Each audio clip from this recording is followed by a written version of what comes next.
اور میں اپنے آپ کو پاک صاف نہیں کہتا، کیونکہ نفس امارہ انسان کو برائی ہی سکھاتا رہتا ہے، مگر یہ کہ میرا پروردگار رحم فرمائے۔ بے شک میرا پروردگار بخشنے والا ہے، مہربان ہے۔ اور بادشاہ نے حکم دیا کہ اسے میرے پاس لاؤ، میں اسے اپنا مصاحب خاص بناؤں گا۔ پھر جب ان سے گفتگو کی تو کہا کہ آج سے تم ہمارے ہاں صاحب منزلت ہو اور صاحب اعتبار ہو۔ یوسف نے کہا مجھے زرعی پیداوار پر مقرر کر دیجئے، کیونکہ میں حفاظت بھی کر سکتا ہوں اور اس کام سے واقف بھی ہوں۔ اس طرح ہم نے یوسف کو ملک مصر میں جگہ دی اور وہ اس ملک میں جہاں چاہتے تھے رہتے تھے۔ ہم اپنی رحمت جس پر چاہتے ہیں کرتے ہیں اور نیکوکاروں کے اجر کو ضائع نہیں کرتے، اور جو لوگ ایمان لائے اور ڈرتے رہے ان کے لیے آخرت کا اجر بہت بہتر ہے۔ اور یوسف کے بھائی کنعان سے مصر میں غلہ خریدنے کے لیے آئے تو یوسف کے پاس گئے، تو یوسف نے ان کو پہچان لیا اور وہ ان کو نہ پہچان سکے۔ اور جب یوسف نے ان کے لیے ان کا سامان تیار کر دیا تو کہا کہ پھر آنا تو جو باپ کی طرف سے تمہارا ایک اور بھائی ہے اسے بھی میرے پاس لیتے آنا۔ کیا تم نہیں دیکھتے کہ میں ناب بھی پوری پوری دیتا ہوں اور مہمانداری بھی خوب کرتا ہوں؟ اب اگر تم اسے میرے پاس نہ لاؤ گے تو نہ تمہیں میرے ہاں سے غلہ ملے گا اور نہ تم میرے پاس ہی آ سکو گے۔ انہوں نے کہا کہ ہم اس کے بارے میں اس کے والد کو پھسلائیں گے اور ہم یہ کام کر کے رہیں گے۔ اور یوسف نے اپنے خدام سے کہا کہ ان کا سرمایہ یعنی غلے کی قیمت ان کے سامان میں رکھ دو۔ عجب نہیں کہ جب یہ اپنے اہل و عیال میں جائیں تو اسے پہچان لیں، اور عجب نہیں کہ یہ پھر یہاں آئے۔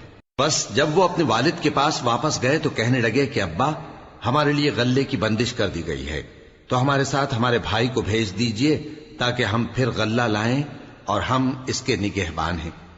یعقوب نے کہا کہ میں اس کے بارے میں تمہارا اعتبار نہیں کرتا، مگر ویسا ہی جیسا پہلے اس کے بھائی کے بارے میں کیا تھا، سو اللہ ہی بہتر نگہبان ہے اور وہ سب سے زیادہ رحم کرنے والا ہے۔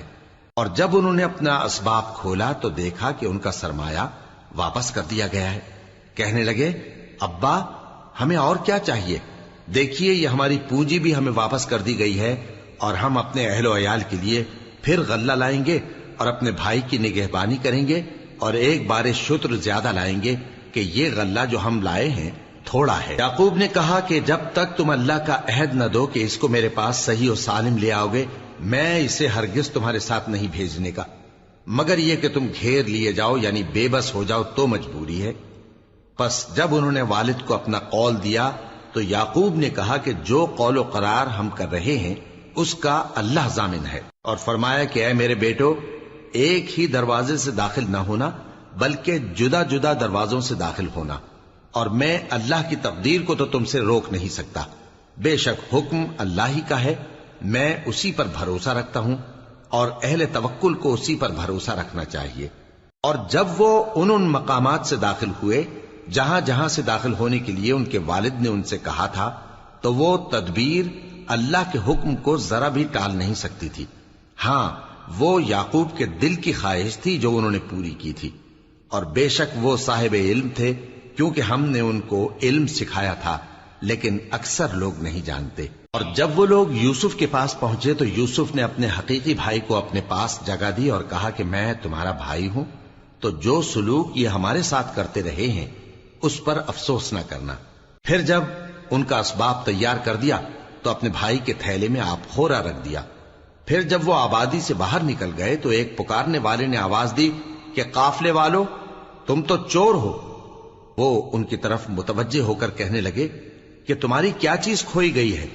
وہ بولے کہ بادشاہ کا کٹورا کھویا گیا ہے، اور جو شخص اس کو لے کے آئے اس کے لیے ایک بار شتر انعام، اور میں اس کا ضامن ہوں۔ وہ کہنے لگے کہ اللہ کی قسم تم کو معلوم ہے کہ ہم اس ملک میں اس لیے نہیں آئے کہ خرابی کریں اور نہ ہم چوری کیا کرتے ہیں۔ وہ بولے کہ اگر تم جھوٹے نکلے یعنی چوری ثابت ہوئی تو اس کی سزا کیا؟ انہوں نے کہا کہ اس کی سزا یہ کہ جس کے تھیلے میں وہ دستیاب ہو وہی اس کا بدل قرار دیا جائے، ہم ظالموں کو یہی سزا دیا کرتی ہیں۔ پھر یوسف نے اپنے بھائی کے تھیلے سے پہلے ان کے تھیلوں کو دیکھنا شروع کیا، پھر اپنے بھائی کے تھیلے میں سے اس کو نکال لیا۔ اس طرح ہم نے یوسف کے لیے تدبیر کی، ورنہ بادشاہ کے قانون کے مطابق وہ اپنے بھائی کو لے نہیں سکتے تھے مگر یہ کہ اللہ چاہے۔ ہم جس کے چاہتے ہیں درجے بلند کرتے ہیں، اور ہر علم والے سے بڑھ کر ایک بڑا علم والا ہے۔ برادران یوسف نے کہا کہ اگر اس نے چوری کی ہو تو کچھ عجب نہیں کہ اس کے ایک بھائی نے بھی پہلے چوری کی تھی، مگر یوسف نے اس بات کو اپنے دل میں مخفی رکھا اور ان پر ظاہر نہ ہونے دیا، یعنی زیر لب کہا کہ تم بڑے برے ہو اور جو تم بیان کرتے ہو اللہ اسے خوب جانتا ہے۔ وہ کہنے لگے کہ اے عزیز، اس کے والد بہت بوڑھے ہیں اور اس سے بہت محبت رکھتے ہیں، تو اس کو چھوڑ دیجئے اور اس کی جگہ ہم میں سے کسی کو رکھ لیجئے، ہم دیکھتے ہیں کہ آپ احسان کرنے والے ہیں۔ یوسف نے کہا کہ اللہ پناہ میں رکھے کہ جس شخص کے پاس ہم نے اپنی چیز پائی ہے اس کے سوا کسی اور کو پکڑ لیں، ایسا کریں تو ہم بڑے بے انصاف ہیں۔ آخر جب وہ اس سے نا امید ہو گئے تو الگ ہو کر صلاح کرنے لگے۔ سب سے بڑے نے کہا، کیا تم نہیں جانتے کہ تمہارے والد نے تم سے اللہ کا عہد لیا ہے اور اس سے پہلے بھی تم یوسف کے بارے میں قصور کر چکے ہو؟ تو جب تک والد صاحب مجھے اجازت نہ دیں میں تو اس جگہ سے ہلنے کا نہیں، یا اللہ میرے لیے کوئی فیصلہ کرے، اور وہ سب سے بہتر فیصلہ کرنے والا ہے۔ تم سب والد صاحب کے پاس واپس جاؤ اور کہو کہ ابا، آپ کے صاحبزادے نے وہاں جا کر چوری کی، اور ہم نے تو اپنی دانست کے مطابق آپ سے اس کے لے آنے کا عہد کیا تھا، مگر ہم غیب کی باتوں کے جاننے اور یاد رکھنے والے تو نہیں تھے، اور جس بستی میں ہم ٹھہرے تھے وہاں سے، یعنی اہل مصر سے، اور جس قافلے میں آئے ہیں اس سے دریافت کر لیجئے، اور ہم اس بیان میں بالکل سچے ہیں۔ جب انہوں نے یہ بات یعقوب سے آ کر کہی تو انہوں نے کہا کہ حقیقت یوں نہیں ہے، بلکہ یہ بات تم نے اپنے دل سے بنا لی ہے، تو صبر ہی بہتر ہے۔ عجب نہیں کہ اللہ ان سب کو میرے پاس لے آئے، بے شک وہ علم والا ہے، حکمت والا ہے۔ اور ان کے پاس سے چلے گئے اور کہنے لگے کہ ہائے افسوس یوسف پر، ہائے افسوس، اور رنج و الم میں ان کی آنکھیں سفید ہو گئیں اور ان کا دل غم سے بھر رہا تھا۔ بیٹے کہنے لگے کہ واللہ آپ تو یوسف کو اسی طرح یاد ہی کرتے رہیں گے یہاں تک کہ آپ گھل جائیں گے یا جان ہی دے دیں گے۔ انہوں نے کہا کہ میں تو اپنے غم و اندوہ کا اظہار اللہ سے کرتا ہوں، اور اللہ کی طرف سے وہ باتیں جانتا ہوں جو تم نہیں جانتے۔ اے بیٹو، یوں کرو کہ ایک دفعہ پھر جاؤ اور یوسف اور اس کے بھائی کو تلاش کرو، اور اللہ کی رحمت سے نا امید نہ ہونا کہ اللہ کی رحمت سے تو کافر لوگ ہی نا امید ہوا کرتے ہیں۔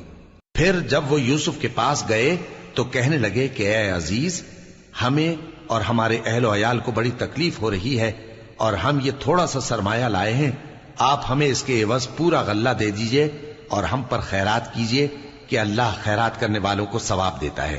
یوسف نے کہا، تمہیں معلوم ہے کہ جب تم نادانی میں پھنسے ہوئے تھے تو تم نے یوسف اور اس کے بھائی کے ساتھ کیا کیا تھا؟ وہ بولے، کیا واقعی تم ہی یوسف ہو؟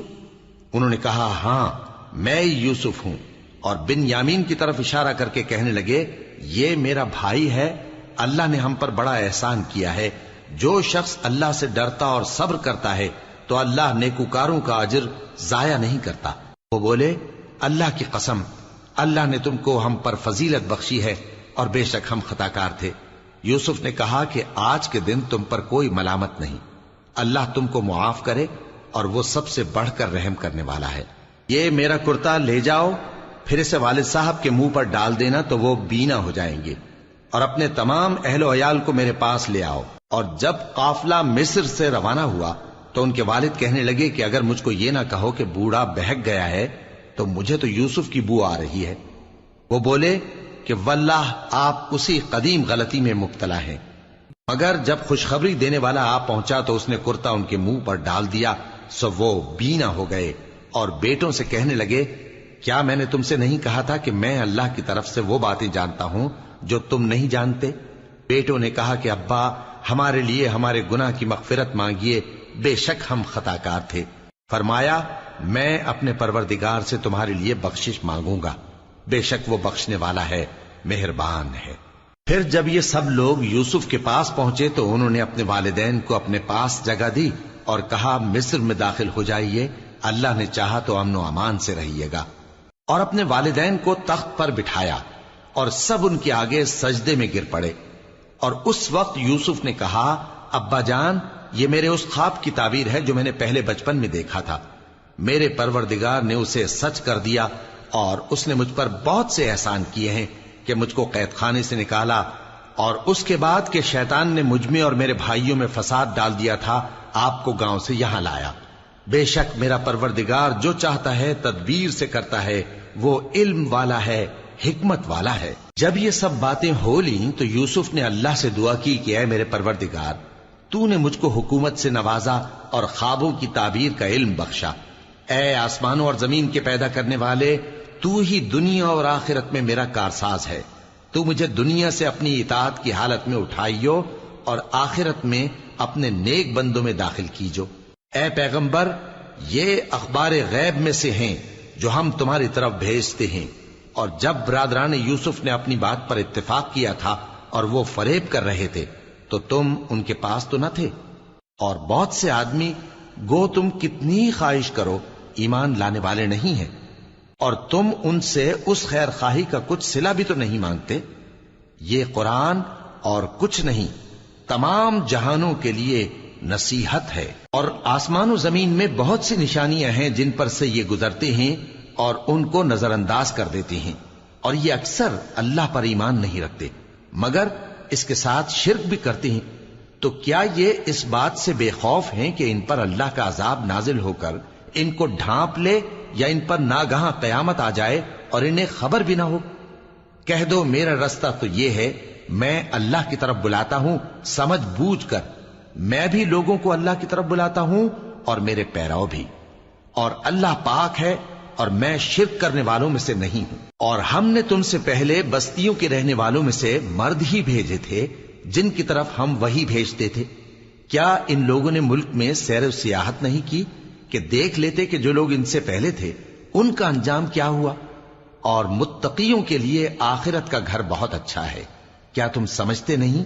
یہاں تک کہ جب پیغمبر نا امید ہو گئے اور انہوں نے خیال کیا کہ اپنی نصرت کے بارے میں جو بات انہوں نے کہی تھی اس میں وہ سچے نہ نکلے، تو ان کے پاس ہماری مدد آ پہنچی، پھر جسے ہم نے چاہا بچا دیا، اور ہمارا عذاب اتر کر گناہگار لوگوں سے پھیرا نہیں کرتا۔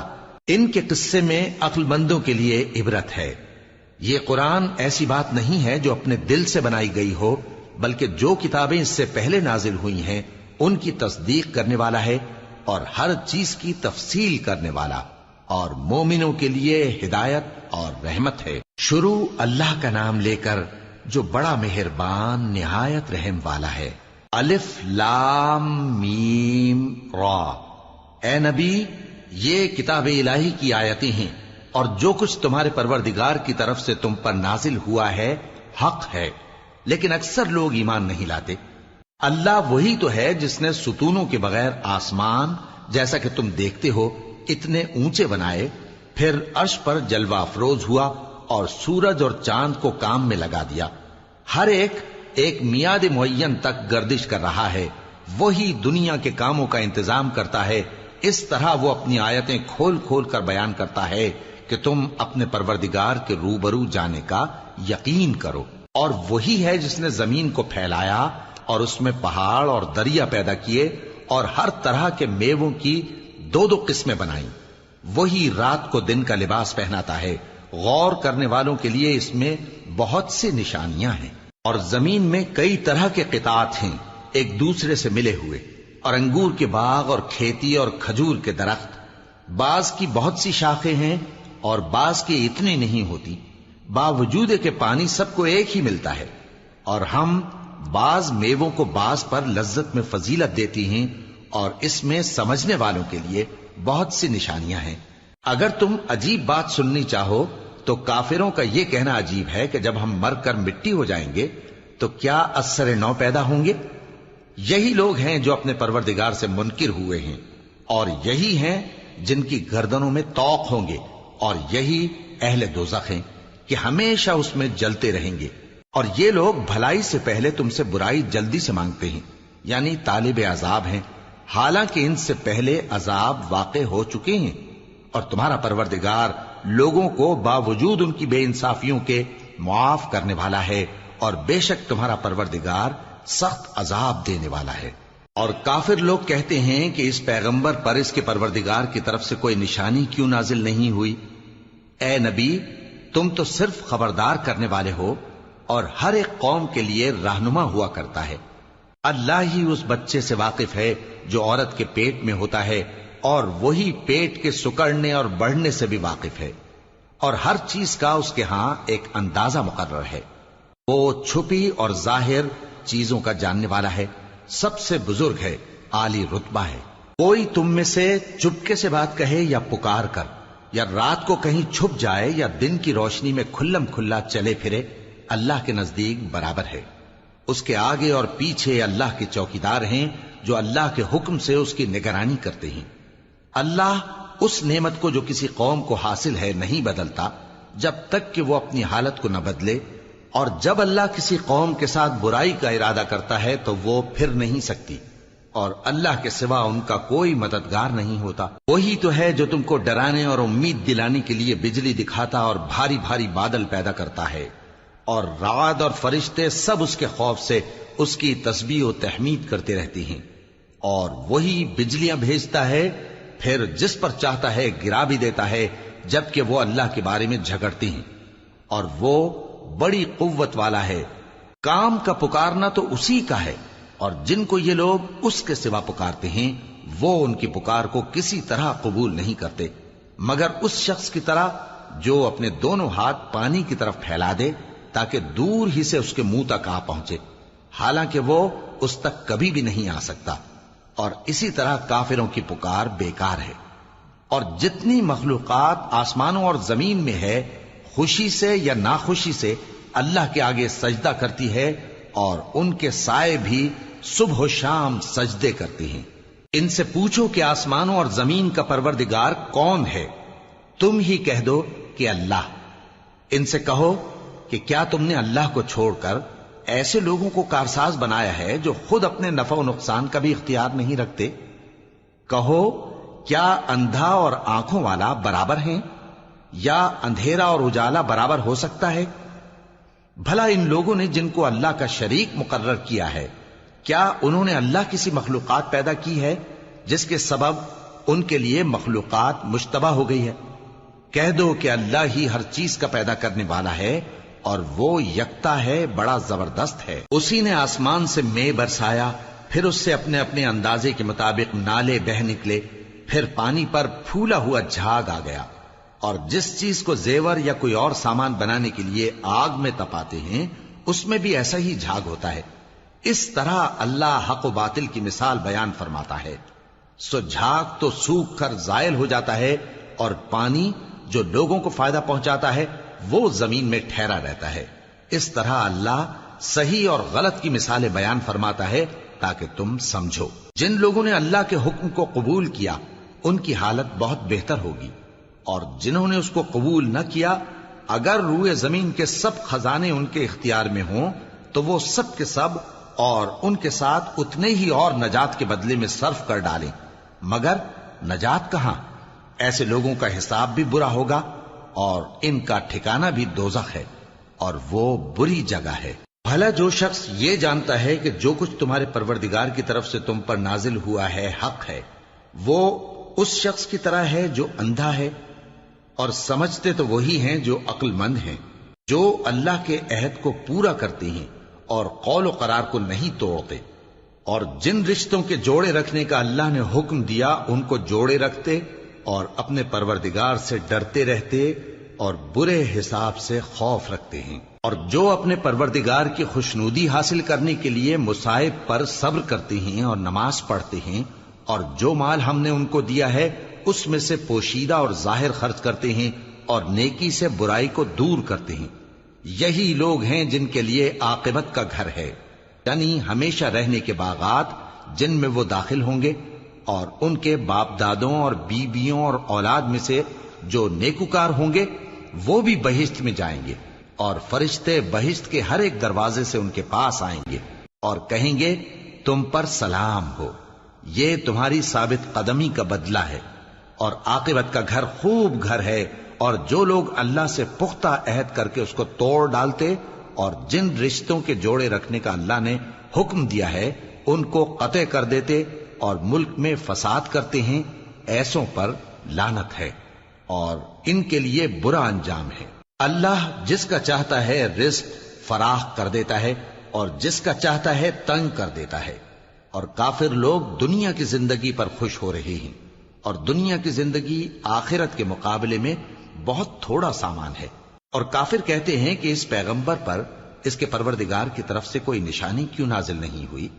کہہ دو کہ اللہ جسے چاہتا ہے گمراہ کرتا ہے، اور جو اس کی طرف رجوع ہوتا ہے اس کو اپنی طرف کا رستہ دکھاتا ہے، یعنی ان کو جو ایمان لاتے اور جن کے دل اللہ کی یاد سے آرام پاتے ہیں ان کو۔ اور سن رکھو کہ اللہ کی یاد سے ہی دل آرام پاتے ہیں۔ جو لوگ ایمان لائے اور عمل نیک کیے ان کے لیے خوشحالی اور عمدہ ٹھکانہ ہے۔ جس طرح ہم پہلے پیغمبر بھیجتے رہے ہیں اسی طرح اے نبی ہم نے تم کو اس امت میں جس سے پہلے بہت سی امتیں گزر چکی ہیں بھیجا ہے، تاکہ تم ان کو وہ کتاب جو ہم نے تمہاری طرف بھیجی ہے پڑھ کر سنا دو۔ اور یہ لوگ رحمان کو نہیں مانتے۔ کہہ دو وہی تو میرا پروردگار ہے، اس کے سوا کوئی معبود نہیں، میں اسی پر بھروسہ رکھتا ہوں اور اسی کی طرف رجوع کرتا ہوں۔ اور اگر کوئی قرآن ایسا ہوتا کہ اس کی تاثیر سے پہاڑ چل پڑتے یا زمین پھٹ جاتی یا مردوں سے کلام کر سکتے تو کیا یہ لوگ ایمان لے آتے؟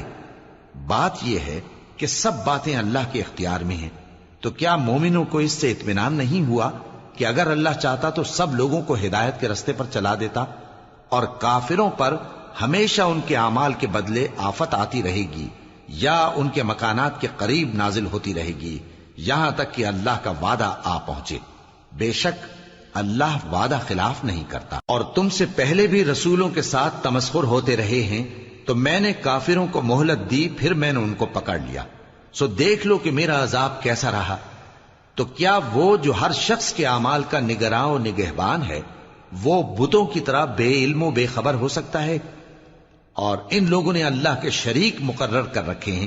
ان سے کہو کہ ذرا ان کے نام تو لو۔ کیا تم اسے ایسی چیزیں بتاتے ہو جو روئے زمین پر ہیں اور اسے معلوم نہیں، یا تم لوگ محض سطحی بات کی تقلید کرتے ہو؟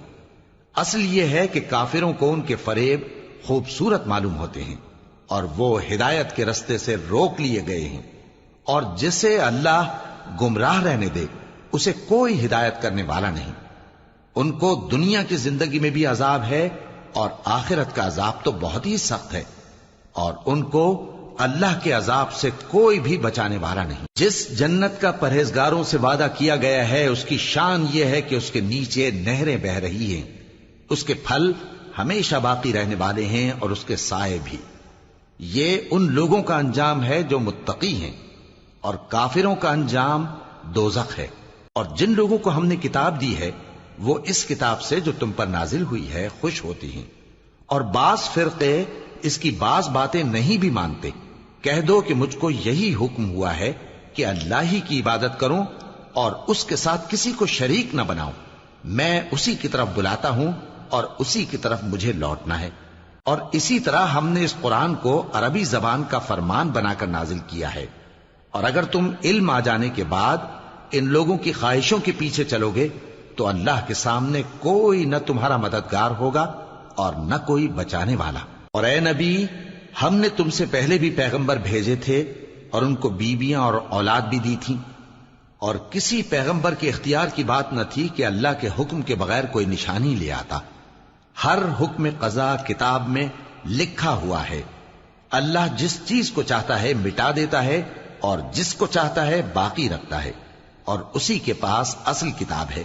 اور اگر ہم کوئی عذاب جس کا ان لوگوں سے وعدہ کرتے ہیں تمہیں دکھائیں، یعنی تمہارے روبرو ان پر نازل کریں، یا تمہاری مدت حیات پوری کر دیں، یعنی تمہارے انتقال کے بعد عذاب بھیجیں، تو تمہارا کام ہمارے احکام کا پہنچا دینا ہے اور ہمارا کام حساب لینا ہے۔ کیا انہوں نے نہیں دیکھا کہ ہم زمین کو اس کے کناروں سے گھٹاتے چلے آ رہے ہیں؟ اور اللہ جیسا چاہتا ہے حکم کرتا ہے، کوئی اس کے حکم کا رد کرنے والا نہیں، اور وہ جلد حساب لینے والا ہے۔ جو لوگ ان سے پہلے تھے وہ بھی بہتیری تدبیریں کرتے رہے ہیں، سو تدبیر تو سب اللہ ہی کی ہوتی ہے۔ ہر شخص جو کچھ کر رہا ہے اللہ اسے جانتا ہے، اور کافر جلد معلوم کر لیں گے کہ آخرت میں اچھا انجام کس کے لیے ہوتا ہے۔ اور کافر لوگ کہتے ہیں کہ تم پیغمبر نہیں ہو.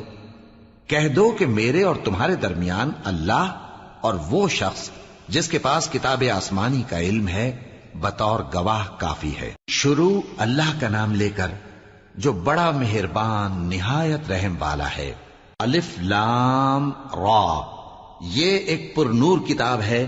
اس کو ہم نے تم پر اس لیے نازل کیا ہے کہ تم لوگوں کو اندھیروں سے نکال کر روشنی کی طرف لے جاؤ، یعنی ان کے پروردگار کے حکم سے عزت والے خوبیوں والے مالک کے راستے کی طرف، یعنی اس اللہ کے راستے کی طرف کہ جو کچھ آسمانوں اور زمین میں ہے سب اسی کا ہے.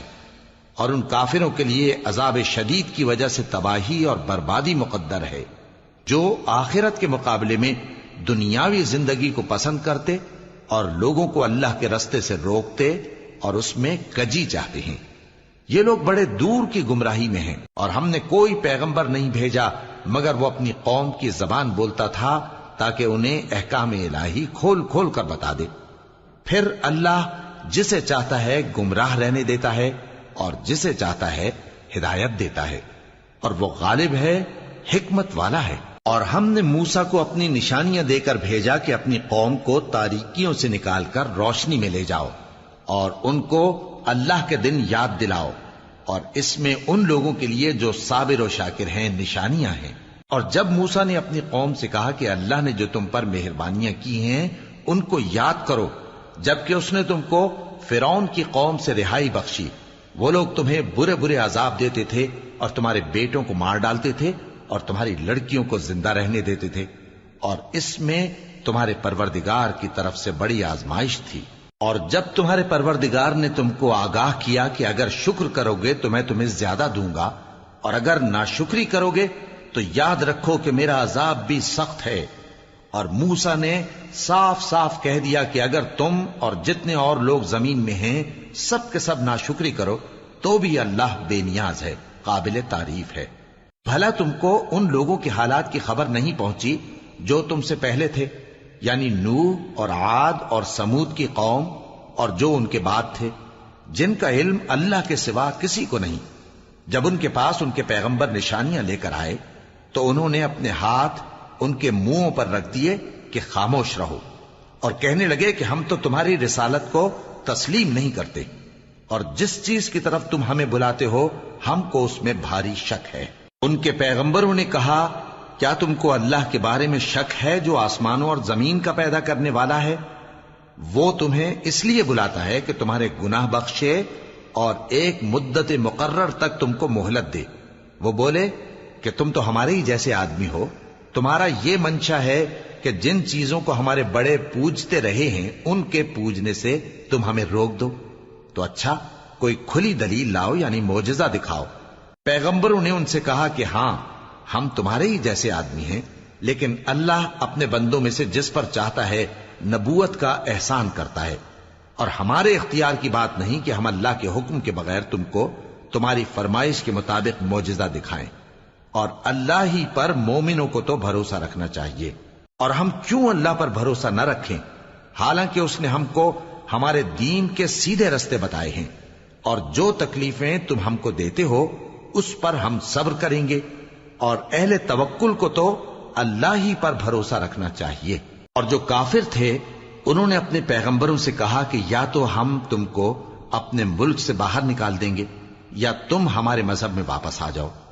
بس ان کے پروردگار نے ان کی طرف وحی بھیجی کہ ہم ظالموں کو ہلاک کر دیں گے اور ان کے بعد تم کو اس زمین میں آباد کر دیں گے. یہ اس شخص کے لیے ہے جو قیامت کے روز میرے سامنے کھڑے ہونے سے ڈرے اور میرے عذاب سے خوف کرے. اور پیغمبروں نے اللہ سے فتح چاہی اور ہر سرکش ضدی نامراد رہ گیا. اس کے پیچھے دوزخ ہے اور اسے پیپ والا پانی پلایا جائے گا.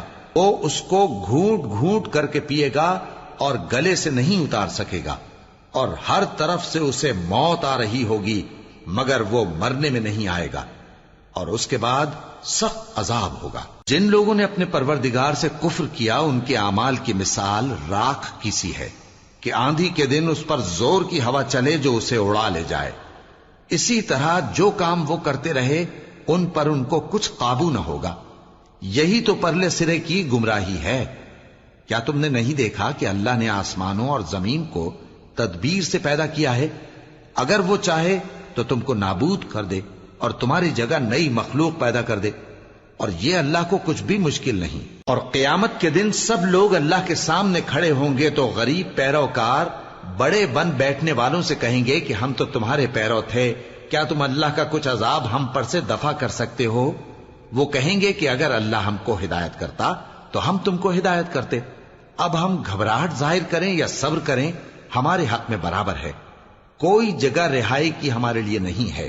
اور جب حساب کتاب کا کام فیصل ہو چکے گا تو شیطان کہے گا جو وعدہ اللہ نے تم سے کیا تھا وہ تو سچا تھا، اور جو وعدہ میں نے تم سے کیا تھا وہ جھوٹا تھا، اور میرا تم پر کسی طرح کا زور نہیں تھا۔ ہاں، میں نے تم کو گمراہی اور باطل کی طرف بلایا تو تم نے جلدی سے اور بے دلیل میرا کہنا مان لیا، تو آج مجھے ملامت نہ کرو، اپنے آپ ہی کو ملامت کرو۔ نہ میں تمہاری فریاد رسی کر سکتا ہوں اور نہ تم میری فریاد رسی کر سکتے ہو۔ میں اس بات سے انکار کرتا ہوں کہ تم پہلے مجھے شریک بناتے تھے۔ بے شک جو ظالم ہیں ان کے لیے درد دینے والا عذاب ہے۔ اور جو ایمان لائے اور عمل نیک کرتے رہے وہ بہشتوں میں داخل کیے جائیں گے جن کے نیچے نہریں بہ رہی ہیں، اپنے پروردگار کے حکم سے وہ ہمیشہ ان میں رہیں گے، وہاں وہ ہر ملاقات پر ایک دوسرے کو سلام کہیں گے۔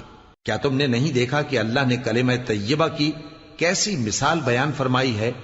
وہ ایسی ہے جیسے پاکیزہ درخت جس کی جڑ مضبوط ہو اور شاخیں آسمان میں پھیلی ہوں، وہ اپنے پروردگار کے حکم سے ہر موقع پر پھل لاتا ہو۔ اور اللہ لوگوں کے لیے مثالیں بیان فرماتا ہے تاکہ وہ نصیحت حاصل کریں۔ اور ناپاک بات یعنی غلط عقیدے کی مثال ناپاک درخت کی سی ہے کہ وہ زمین کے اوپر ہی سے اکھیڑ کر پھینک دیا جائے، اس کو ذرا بھی قرار و ثبات نہیں۔ اللہ مومنوں کے دلوں کو صحیح اور پکی بات سے دنیا کی زندگی میں بھی مضبوط رکھتا ہے اور آخرت میں بھی رکھے گا، اور اللہ بے انصافوں کو گمراہ کر دیتا ہے، اور اللہ جو چاہتا ہے کرتا ہے۔ کیا تم نے ان لوگوں کو نہیں دیکھا جنہوں نے اللہ کے احسان کو ناشکری سے بدل دیا اور اپنی قوم کو تباہی کے گھر میں لا اتارا، یعنی دوزخ میں، کہ سب ناشکرے اس میں داخل ہوں گے اور وہ برا ٹھکانہ ہے۔ اور ان لوگوں نے اللہ کے شریک مقرر کیے کہ لوگوں کو اس کے رستے سے گمراہ کریں۔ کہہ دو کہ چند روز فائدے اٹھا لو، آخر کار تم کو دوزخ کی طرف لوٹ کر جانا ہے۔ اے پیغمبر، میرے مومن بندوں سے کہہ دو کہ نماز پڑھا کریں، اور اس دن کے آنے سے پیشتر جس میں نہ اعمال کا سودا ہوگا اور نہ دوستی کام آئے گی، ہمارے دیے ہوئے مال میں سے پوشیدہ اور علانیہ خرچ کرتے رہیں۔ اللہ ہی تو ہے جس نے آسمانوں اور زمین کو پیدا کیا اور آسمان سے مے برسایا، پھر اس سے تمہارے کھانے کے لیے پھل پیدا کیے اور کشتیوں اور جہازوں کو تمہارے زیر فرمان کیا تاکہ وہ سمندر میں اس کے حکم سے چلیں، اور نہروں کو بھی تمہارے زیر فرمان کیا، اور سورج اور چاند کو تمہارے لیے کام میں لگا دیا کہ دونوں دن رات ایک ڈگر پر چل رہے ہیں، اور رات اور دن کو بھی تمہاری خاطر کام میں لگا دیا، اور جو کچھ تم نے مانگا سب میں سے تم کو عنایت کیا، اور اگر اللہ کے احسان گننے لگو تو شمار نہ کر سکو، مگر لوگ نعمتوں کا شکر نہیں کرتے۔ کچھ شک نہیں کہ انسان بڑا بے انصاف ہے، ناشکرا ہے۔ اور جب ابراہیم نے دعا کی کہ اے میرے پروردگار، اس شہر کو لوگوں کے لیے امن کی جگہ بنا دے، اور مجھے اور میری اولاد کو اس بات سے کہ بتوں کی پرستش کرنے لگیں بچائے رکھیو۔ اے پروردگار، انہوں نے بہت سے لوگوں کو گمراہ کیا ہے، سو جس شخص نے میرا کہا مانا وہ میرا ہے، اور جس نے میری نافرمانی کی تو تو بخشنے والا ہے، مہربان ہے۔ اے پروردگار، میں نے اپنی اولاد ایک وادی میں جہاں کھیتی نہیں، تیرے عزت و ادب والے گھر کے پاس لا بسائی ہے۔ اے پروردگار، تاکہ یہ نماز پڑھیں، سو تو لوگوں کے دلوں کو ایسا کر دے کہ ان کی طرف جھکے رہیں، اور ان کو میووں سے روزی دیتے رہنا تاکہ تیرا شکر کریں۔ اے پروردگار، جو بات ہم چھپاتے اور جو ظاہر کرتے ہیں تو سب جانتا ہے، اور اللہ سے کوئی چیز مخفی نہیں، نہ زمین میں نہ آسمان میں۔ اللہ کا شکر ہے جس نے مجھ کو بڑی عمر میں اسماعیل اور اسحاق بخشے، بے شک میرا پروردگار دعا سننے والا ہے۔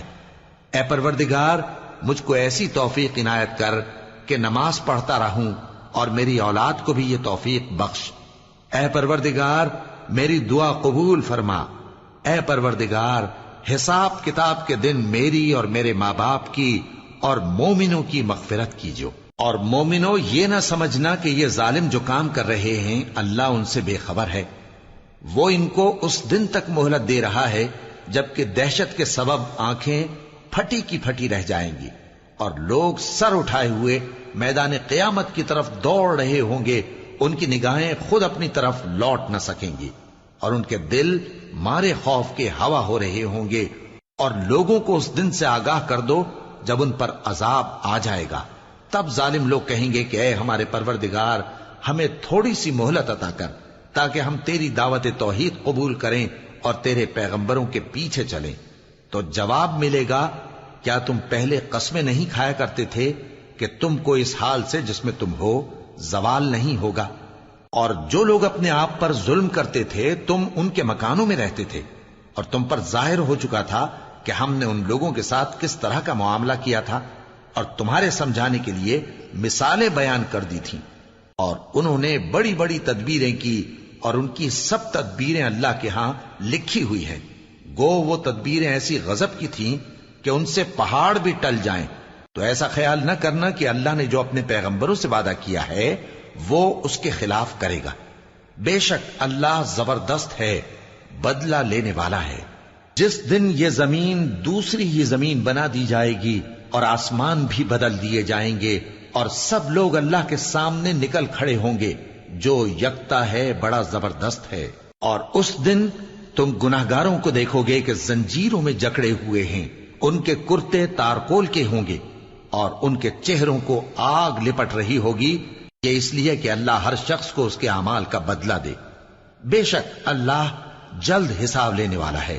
یہ قرآن لوگوں کے نام اللہ کا پیغام ہے تاکہ ان کو اس سے ڈرایا جائے اور تاکہ وہ جان لیں کہ وہی اکیلا معبود ہے اور تاکہ اہل عقل نصیحت حاصل کریں۔